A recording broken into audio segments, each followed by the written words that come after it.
depend on the standing with the Chamber of Commerce. They're uniquely independent from one another. This is totally voluntary action on my part. That the fact or the name as the chairman of the board is it's a rotating basis. You come up through the ranks as treasurer, secretary, vice president, president. Basically, the extent of my capacity is to run our monthly business meeting and nothing more. Try to make as many coffees and after hours as I can, ribbon cuttings. I personally don't see any, that question had been raised with me earlier, and I did not feel there was any conflict. We had Father's Day barbecue last night at our house, and how much did we discuss city business or chamber business last night? Certainly not as much as the hot dogs, so zero. Not one word, I can tell you. So I don't feel that that's a conflict. Nor do I. And advice from the city attorney is of the same. Anyone else have additional questions? Okay. That was motion Harrison, second Freeman. That we approve consent agenda item number 5. All those in favor indicate by saying aye. Aye. All those opposed? No. Motion carries. There has been a request by a council member due to the anticipated public comment of one of the new business items to please move new business item number 5, consider directing the city administrator to prepare a letter of notification to the Kansas Attorney General of the city's intent to exempt its buildings from HB 2052 under Section 2I from the 5th spot to the 1st spot. That being the case... Actually, my request was to move new business items 4 and 5 up to slot number 2. So we would go through new business item 1 and then go directly to 4 and 5, and that's for the purposes of being able to accommodate the Gardner Air Center's representatives who may or may not be here, or the New Century Air Center, I should say. They are not here? Okay. All right, then I would be fine with moving just agenda item number 5 up to the 2nd spot.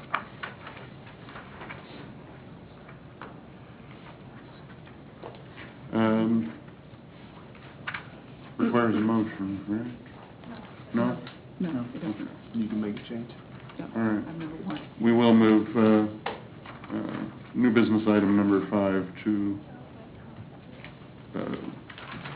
the 2nd spot. Okay. Further council members' request. New business item number 1, consider authorizing the city administrator to accept an easement for a water line in front of the Lockett property on 191st Street west of Center Street. Jim Melvin. When the Sprayer Specialty building was being built, the water line was extended across the property just to the east of them, which was Marvin's Toe, and also across the Sprayer property. Mr. Locke owns the property just west of Sprayer, so while that water line was being constructed, he asked if they could extend it another 20 feet so that he would have access to that 12-inch main also. Would save him about 500 feet of service line that he has to maintain and just move the tap from where it was to this location. The contractor extended that 20 feet at no cost to the city, and Mr. Lockheed donated the easement. That's pretty much the situation. He would like us, we would like to have the council accept that easement at this time. Anybody have any questions for Jim while we have him here? Thanks, Jim. At this time, I'd like to open the floor to public comments regarding new business item number 1. If you're interested in commenting on this business item, please step to the podium, state your name and address for the record, and be heard. With no one coming forward, I would entertain a motion for new business item number 1. I move that we authorize the city administrator to execute the easement and accept it in the name of the city. Second. Motion Freeman, second Shute, that we authorize the city administrator to execute the easement and accept it in the name of the city. All those in favor indicate by saying aye. Aye. All those opposed? Motion carries. New business item number 2. Consider directing the city administrator to prepare a letter of notification to the Kansas Attorney General of the city's intent to exempt its buildings from HB 2052 under Section 2I. Jim, and I would suggest that after Jim's presentation, that's when we'll open the floor to public comments, and if we have further questions of Captain Moore, that we can ask them after public comments have been held. Okay, good evening, Mayor and Council. Basically, under House Bill 2052, Governor signed into law, which goes into effect July 1st, has changed the concealed carry statute in Kansas. Basically, up to this point in time, certain government buildings were exempt from having to comply with the concealed carry. As of July 1st, we can no longer restrict the carrying of concealed weapons in the building. But what, in the provision in the House Bill 2052, it gives us a right to ask for an extension for 6 months till January 1st. And that will give us, and that because it was so a short period of time between the time the bill was actually passed and it goes into effect, they're trying to give the cities time to give them a chance to do a feasibility study and, cost assessment of what it's going to cost to come into compliance. Now, after January 1st, you can opt out with another 4-year extension. However, there are certain provisions that you're going to have to comply with to get those additional 4 years. And that's going to be to put certain security measures in place to adequately prevent people from carrying in the municipal buildings here.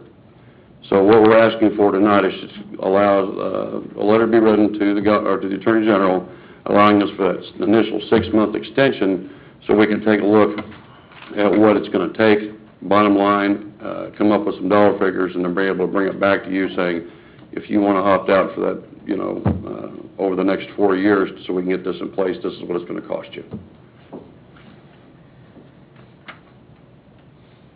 Okay.